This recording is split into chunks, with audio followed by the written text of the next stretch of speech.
නිවන් දකින්න කලියෙන් ආයෙම හමුවන්න. ජීවිතයේ වෙච්ච වැරදි හදාගෙන ආයෙම මගේ ළඟටම එන්න. ආදරයෙන් සතුටින් එක හිතින් ඉන්න. එකම එක වතාවක් ආයෙ මේ සංසාරේ හමුවන්න. අපි හැමෝම හමු වේවි වෙන් වේවි. නිවන් දකින තාක්කල් මේ සංසාරේ සැරිසරාවි.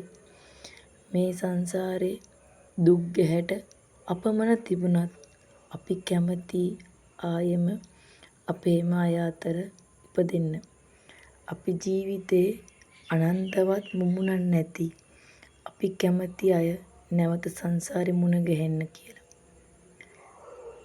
වසුන්දරා පොතක මුණ ගැහුණු වඩාත්ම ළඟ අමතක නොවන කාන්තා චරිතය. ඉතින් මේ පොත අසගෙන වැසි දර්ශනා ශම්මි ජයතිලක